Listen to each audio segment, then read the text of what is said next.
こんにちは、はじめまして。いろいろお世話になります。私はタムデヤアンと申します。自己紹介をさせていただき誠にありがとうございます。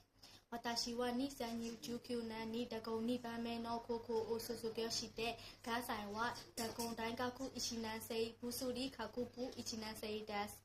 大学の授業休みの日には日本語を勉強しています。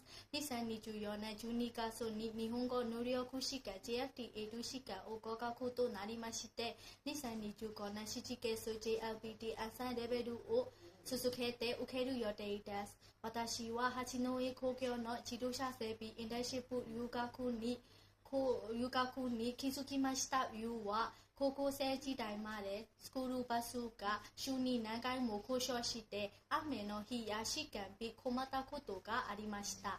自治大学のスクールバスしか家まで帰られない私たちはあんな時代を改革できる方法を考えました。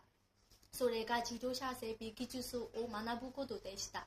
私は八戸工業の自動車整備インターンシップ留学に参加し、学校で知識と技術を学び入学できましたら、自動車整備特定技能1号を絶対合格できるように頑張ります。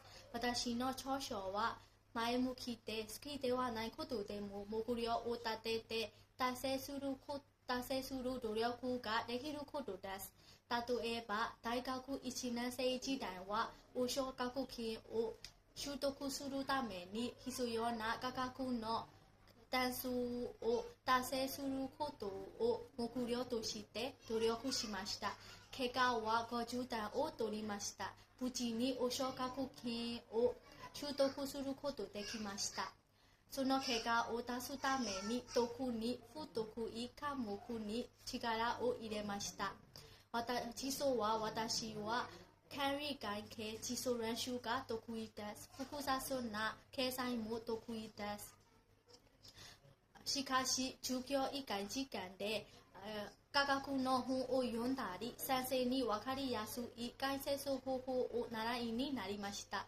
今後、自動車整備仕事に役に立つ作業手順や使用設備、航空機具備品、材料、教材などももっともっと面白いと思って授業を受けることができるように日本語を頑張っています。記者で働きながらたくさん学ぶ機会と記者の社員と接触することができるインターンシップ留学を利用したいと思います。